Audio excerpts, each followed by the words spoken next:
Hey everyone, Ogre27 Kane here today. Thought I'd give a quick first thoughts on Astronite for the Nintendo Switch. Just got this game about a week ago. I've been playing around quite a bit on it, and it's a pretty fun Metroidvania. Let's talk a little bit about it. Well, first of all, let's talk about what this game is. It's a Metroidvania with some Dark Souls elements. It has a bonfire and currency system, much to the likes of Hollow Knight and Dark Souls, and if you're familiar with Death's Gambit, which is another fantastic 2D Metroidvania. It also has crushing difficulty and demoralizing bosses. But that's part of the fun, right? I'm not gonna lie, I've easily put twice as much time than my game file says I have into this. I've died about 4 or 5 times, and I'm only about 2 hours into the game. If multiple deaths and multiple attempts are not your sort of thing, then this game might not be for you. So definitely give it a few minutes. There's not much really of a story to go off of here. Pretty simple. Ship's out in space, something hits it, crash land on a planet. Let's investigate, let's explore.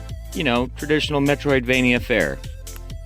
Of course, this revolves around new weapons, new upgrades, and new abilities, which you'll find throughout the entire adventure.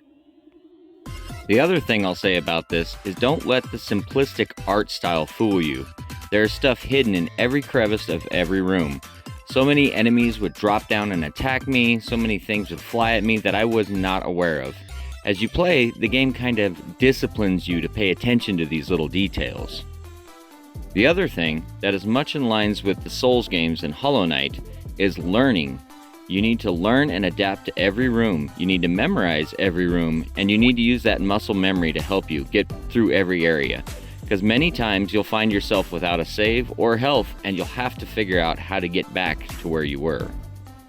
Another thing I want to point out is this game has this tendency to push you to want to kind of speedrun and go fast, and it's dangerous. Every single time I've died doing this. If I take my time and I move really slow and meticulous the first couple times in a room, I'm far more likely to get through it and find myself with enough health to get to the next save.